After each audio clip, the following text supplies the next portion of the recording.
నంటేష్ గారు నమస్కారం అండి.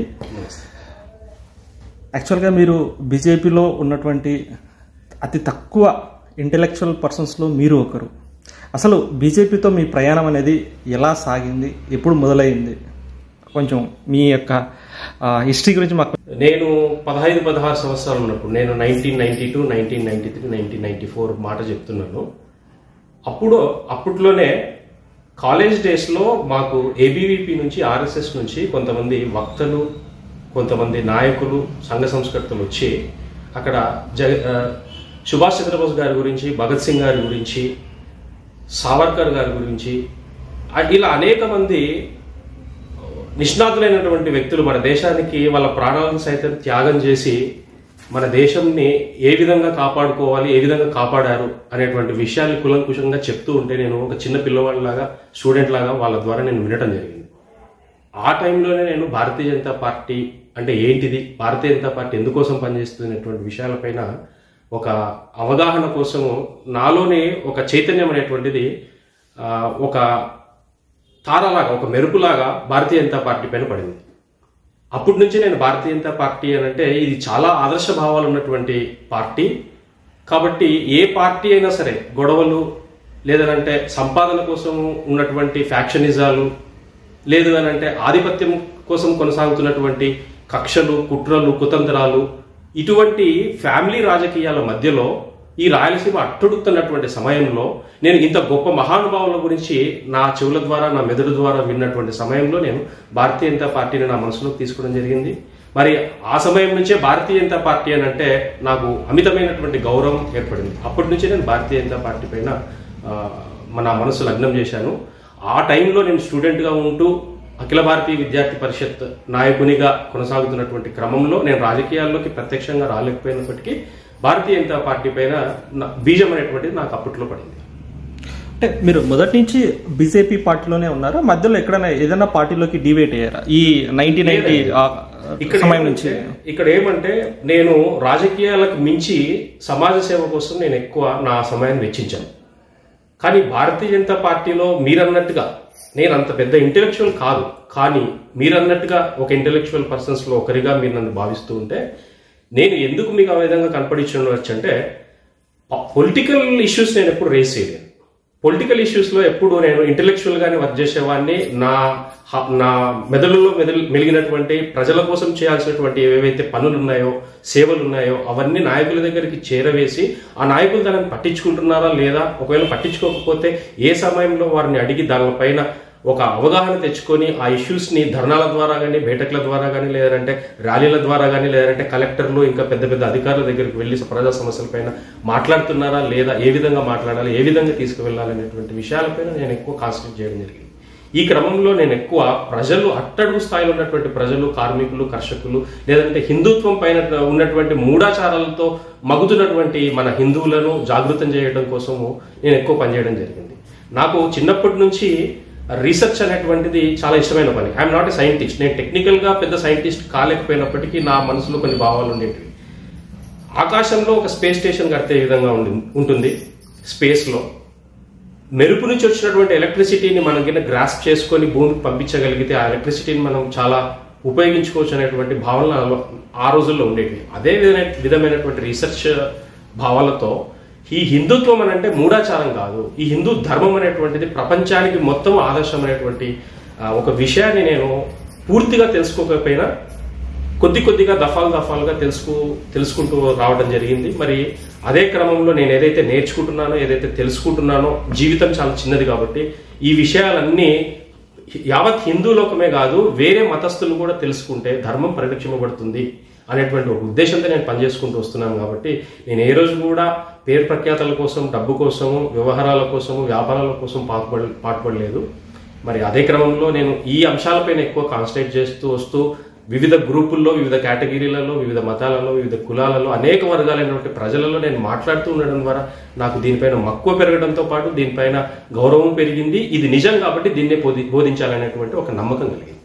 కానీ విహెచ్పి, ఆర్ఎస్ఎస్ లాంటి సంస్థలలో మీరు పనిచేస్తున్నప్పుడు మీరు ఎంతోమంది యువతకి చేయూతను అందించారు. మీరు చెయ్యి పట్టి పైకి తీసుకొచ్చారు. కానీ ఈరోజు వాళ్ళు చాలా పెద్ద పెద్ద పొజిషన్స్లో విహెచ్పిలో కానీ ఆర్ఎస్ఎస్లో కానీ ఉన్నారు. ఇలా మీరు వాళ్ళందరినీ చెయ్యి పట్టి పైకి తీసుకొచ్చినప్పుడు వాళ్ళు ఈరోజు ఒక గొప్ప పొజిషన్లో ఉన్నప్పుడు మీకు ఏమనిపిస్తుంది? అంటే మీరు ఆ పొజిషన్లో అంటే మీరు చేయి అందించిన వారే మీరు అక్కడి నుంచి మొదలు పెట్టారంటే యాక్చువల్గా మీరు ఒక సౌత్ జోనో లేకుంటే ఇండియా వైడో ఇంకా చాలా పెద్ద పొజిషన్లో ఉండాలి. కానీ మీరు చేయి అందించిన యువతే చాలా పెద్ద పొజిషన్లో ఉన్నారు. అంటే మీరు పదలో కోసం పాకులగడ పోవడానికి ఇది ఒక కారణమా ఏంటి అసలు? ఇక్కడ మీకు ఒక విషయం చెప్తాను. పని అనేటువంటిది మనం ఇంట్లో చేసుకున్న పనే, వీధిలో చేసిన పనే, వాడలో చేసిన పనే, ఊర్లో చేసిన పనే. ప్రతి ఒక్కరికి 24 గంటలే ఉన్నాయి. దేవుడేమి నాయకుల కోసం 24 గంటలని 240 గంటలు అయితే చేయలేదు. కానీ నాయకత్వ లక్షణాలు కానీ లేదంటే ఒక గురువు యొక్క లక్షణాలు కానీ ఏ విధంగా పెంపొందింపబడతాయి అని అంటే వాళ్ళ చిన్నప్పుడు వాళ్ళ మెదడు వికాసాన్ని బట్టి వాళ్ళు ఏ పని చేయాలి, ఎందుకు చేయాలి అనేటువంటిది వాళ్ళ మెదడులో ఒక బీజం వేసుకుంటారు. ఆ విధంగా నేనేమనుకున్నాను అంటే ఎక్కువ మంది యువత తప్పుదోవ పడుతున్నారు. కాబట్టి నేను లీడర్ కావటం ఇక్కడ ఇంపార్టెంట్ కాదు. ఎక్కువ మంది యువతను నేను మార్చగలిగితే, ఒక గురువులాగా ఉండగలిగితే ఈ సమాజం మారుతుంది, ఈ సమాజంలో చైతన్యం వస్తుంది, ఈ సమాజం నిలబడుతుంది. కాబట్టి అందుకోసం నేను చిన్నప్పుడు బీజం వేసుకున్నాను నా మనసులో. అదేవిధంగా నేను పనిచేశాను. ఏ రోజు కూడా దేనికి ఆశించలేదు. యువతని మార్చాలి, యువతని ఒక మంచి ద్రోవలో తీసుకువెళ్ళాలి అనేటువంటి క్రమంలో ఎంతో కృషి చేశాను, తపస్సు చేశాను. అదేవిధంగా నేను పనిచేశాను. అంటే కింగ్ అవ్వాలని ఎప్పుడు అనుకోలేదు, కానీ కింగ్ మేకర్ అయ్యారు మీరు. కింగ్ మేకర్ అని చెప్పకూడదు, కానీ సంఘ సంస్కర్త, సమాజం కోసం పనిచేయాలి అని చెప్పేటువంటి భావనలు అయితే ఉన్నాయి. అంటే మీలాంటి ఆదర్శంగా అంటే ఒకరిని పైకి తీసుకుని రావాలి అన్న ఆలోచన ఉన్న వ్యక్తులు కూడా చాలా తక్కువనే చెప్పాలి. ఎందుకంటే ఎవరైనా కానీ ఒక సేవ కార్యక్రమం చేస్తున్నారంటే వాళ్ళంటూ ఒక పొజిషన్ ఎక్స్పెక్ట్ చేస్తారు. లేకుంటే కొన్ని ఏదైనా సరే లైక్ వేరే విధంగా కూడా రాజకీయంగా కానీ ఇంకా వేరే పొజిషన్లోకి వెళ్ళాలని చూస్తారు. కానీ మీరు మీ నుంచి ఇంకొక నలుగురు మంచి వాళ్ళు తయారవ్వాలన్న ఒక ఉద్దేశంతో, సంకల్పంతో మీరు గమనించారు అని అంటే మన ఆస్ట్రానామికల్ సైన్సెస్ లో, ఆస్ట్రాలజీలో గురువుకి ప్రత్యేక స్థానం ఉంది. అంటే గురు గ్రహానికి ప్రత్యేక స్థానం. ఈ గురుగ్రహం గురించి చెప్పినప్పుడు ఆస్ట్రాలజీలో అయినా సరే, గురుగ్రహానికి సంబంధించినటువంటి అధిదేవతల గురించి చెప్పినా సరే, ఏ ఒక్క దేవుడు కానీ గురుగ్రహం కానీ స్వార్థం కోసం ఎప్పుడు ఆలోచించలేదు. మీరు చరిత్ర చూసినట్లయితే ఎంతో మంది రాజులకి, చక్రవర్తులకు సైతము ఉన్నటువంటి గురువులు ఎవ్వరు కూడా స్వార్థం కోసం ఆలోచించలేదు. వాళ్ళు సమాజం బాగుండాలనేటువంటి విషయాలపైన ఆలోచించారు. సమాజంలో ఉన్నటువంటి ప్రజలు ఒకవేళ తప్పుద్రోవ పడితే ఏ విధంగా వాళ్ళని దారిలో తీసుకురావాలి, రాజుకి ఏ విధంగా చెప్పి ఎటువంటి శిక్షలు ఉండాలి, ఎటువంటి శిక్షలు ఉంటే రాజ్యాంగం విచ్ఛిన్నం కాకుండా ప్రజాస్వామ్యం నిలబడుతుంది, లేదంటే రాచరికం నిలబడుతుంది అనేటువంటి ధోరణిలోనే గురువులు ఎప్పటికీ పనిచేశారు. కాబట్టి నేను ఆ విధంగా ఆ ధోరణిలో పనిచేశాను. గురువుగా ఉంటూ నా స్వార్థం కోసం నేను ఎప్పుడు ఆలోచించుకోలేదండి. సమాజం బాగుంటే అందరూ బాగుంటారు. అందరికీ 3 పూటల ఆకలేస్తుంది, కాలకృత్యాలు ఉంటాయి, 24 గంటలే ఉంటాయి. కాబట్టి నేను ఎప్పుడు నా మనసులో ఆలోచనలు యువతను మంచి దారిలో తీసుకురావాలనే ఉద్దేశంతో నేను పనిచేయడం జరిగింది. ఓకే. అంటే మీరు ఒక నిజంగా చెప్పాలంటే ఒక సంచారిలాగా ప్రతి చోటికి వెళ్ళి చాలా చోట్ల, అంటే మన ఒక ఆంధ్రప్రదేశ్ రాష్ట్రమే కాకుండా ఇతర రాష్ట్రాలకు కూడా వెళ్ళి మీరు మన బీజేపీ కావచ్చు, విహెచ్పి కావచ్చు, ఆర్ఎస్ఎస్ కావచ్చు, ఈ యొక్క సిద్ధాంతాలకు లోబడి చాలా వరకు కార్యక్రమాలు చేశారు. కానీ అది ఎప్పుడు కూడా మరి ఏపీలో ఉన్నటువంటి బీజేపీ పార్టీ కావచ్చు, లేకుంటే విహెచ్పి కావచ్చు, ఆర్ఎస్ఎస్, వీళ్ళు ప్రత్యేకమైన గుర్తింపు అనేది ఉందా? లేకుంటే ఎందుకంటే ఇప్పుడు మీరు బీజేపీలోకి వచ్చారు. సో బీజేపీలోకి వచ్చినప్పుడు ఖచ్చితంగా మీకంటూ ఒక సముచిత స్థానం అనేది ఉండాలి.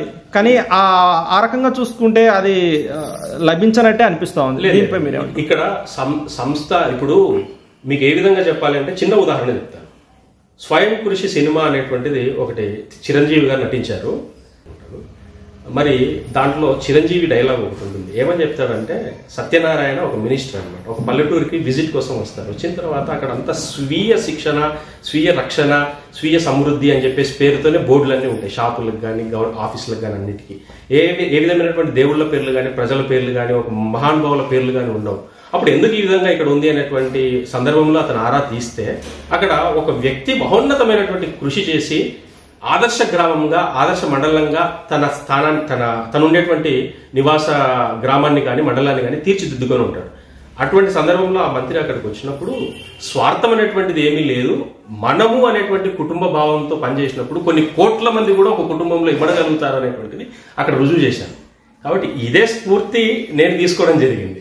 కాబట్టి ఇక్కడ స్థానం అనేటువంటిది ఒక వ్యక్తికి కాదు రావాల్సింది, స్థానం అనేటువంటిది పనికి రావాలి. ఎప్పుడైతే పనికి స్థానం వస్తుందో ఆ పని కొన్ని కోట్ల మందికి కొన్ని యుగాలకు తరాలకు కూడా అది ఆదర్శప్రాయంగా నిలబడుతుంది. కాబట్టి మాలాంటి వాళ్ళం, లేదంటే గురువులు, లేదంటే విశ్లేషకులు, లేదంటే మేధావులు, నిష్ణాతులు ఎవరైనా కూడా వర్క్ చేశారు అని అంటే, ఎవరైనా కూడా పనిచేశారు అని అంటే వాళ్ళు వాళ్ళ స్వార్థం కోసం ఎన్నటికీ పనిచేయరు. సమాజ శ్రేయస్సు కోసం సంస్కర్తగా ఒక పావుగా పనిచేసి సమాజాన్ని ఒక దాటిలో తీసుకురావాలని చెప్పి ప్రయత్నం చేసి కృషి చేస్తారు. కాబట్టి అదే విధంగా అదే ధోరణిలో నేను పనిచేస్తున్నాను. నేను ఎప్పుడు ఏ స్థానాన్ని పార్టీలో కానీ సంస్థలో కానీ కోరుకోలేదు. భగవంతుని కృప వల్ల నాకు దొరికినటువంటి గురువులు కానీ, లేదంటే నేను చదివినటువంటి పుస్తకాలు కానీ, నేను ఆదర్శంగా తీసుకున్నటువంటి స్వామీజీలు, గురుజీలు, స్వాధువులు ఎవరైతే ఉన్నారో వారు కూడా వాళ్ళ జీవితాన్ని అదే విధంగానే కృషి చేసి సాగించారు. కాబట్టి నాకు దాంట్లో సంతృప్తి ఉంది. కానీ మీలాంటి వ్యక్తులు ఎవరైతే సిద్ధాంతాలకి కట్టుబడి ఇలా నిస్వార్థంగా సేవ చేస్తున్నారో, సో మీరు మీ గురించి చెప్పుకోలేకపోతే ఓకే, మరి మీ స్థానంలో ఇంకొకరు భర్తీ చేసే అవకాశాలు ఉంటుంది. మరి వారు అర్హులు కాకుండా కానీ కొంతమందికి పదవుల్లో ఉండే అవకాశం ఉంది. అది సహజమే. అనాది కాలంగా కాళిదాసు కాలం నుంచే కవులలో దొంగలు ఉన్నారు, కవులలో డప్పు కొట్టుకునే వాళ్ళు ఉన్నారు, అంటే సెల్ఫ్ డబ్బా అంటారు, ఆ విధంగా కవులలో ఉన్నారు. అప్పట్లో కూడా కాళిదాసు గారు వారికి బుద్ధి చెప్పారు. తెనాలి రామకృష్ణుడి సమయంలో కూడా తెనాలి రామకృష్ణుడు అటువంటి మహానుభావులు వారికి బుద్ధి చెప్పారు. కాబట్టి కాలంలో కొన్ని సందర్భాలు అటువంటి దొంగ గురువులకు, దొంగ బాబాలకు, లేదంటే దొంగ స్వామీజీలకు బుద్ధి చెప్పే విధంగా ప్రజలు కానీ, ప్రజల్లో ఉన్నటువంటి నిష్ణాతులు కానీ కొన్ని ఉదంతాలు అనేటువంటివి ఏర్పడతాయి. ఆ విధంగా వాళ్ళు కూడా బుద్ధి తెచ్చుకుంటారు, వాళ్ళ తప్పును వాళ్ళు తెలుసుకుంటారు. ఇదే మన రాఘవేంద్ర స్వామి, గురువు రాఘవేంద్ర స్వామి లేదంటే సాయిబాబా చరిత్రలో కూడా రుజువైంది. మీరు అవన్నీ గమనిస్తే ఇది సహజం. మోసము, కుట్ర, కుతంత్రం ఇటువంటివన్నీ సహజము. మరి వాటిని తిప్పికొట్టడమే మన ప్రధాన కర్తవ్యం.